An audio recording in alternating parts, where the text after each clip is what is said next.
Robert Piguet Fragrances. I've always loved them because they really go back to that quite glamorous time, and there's a lot of iconic fragrances in the range, but some have also been reworked to be a little bit more contemporary. So here are my favourites. So I can't talk about Robert Piguet and not mention the iconic Fracas, which was originally released in 1948, and it's been used by so many Hollywood celebrities, including Madonna. This is very much a vintage, strong, feminine, white floral fragrance, and there's hyacinth, there's a beautiful jasmine in there, there's tuberose, there's osmanthus. It's very much a powerhouse, but it is so iconic. The next one I want to mention is Cravache, which was originally released in 1963. And this one has been reworked and re-released in 2022 as an eau de parfum. This for me is very much a refined cologne, but done in a very contemporary way. So it starts off these beautiful citruses, this green vibe in there.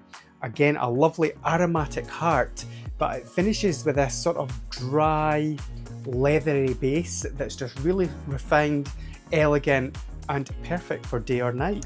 Bandit was the house's first ever fragrance, released back in 1944. But in 2020, they released another rendition of this, and this one is called Bandit Supreme.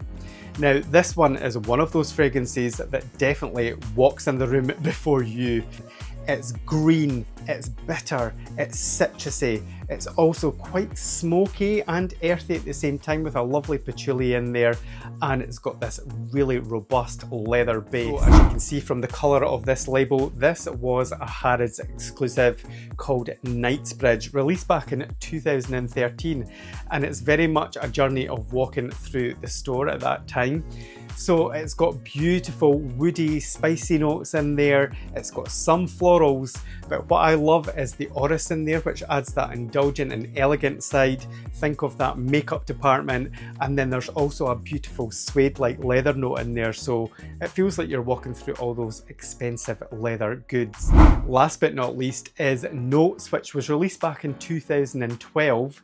And this one really harks back to those barbershop fragrances, but done in a more contemporary way.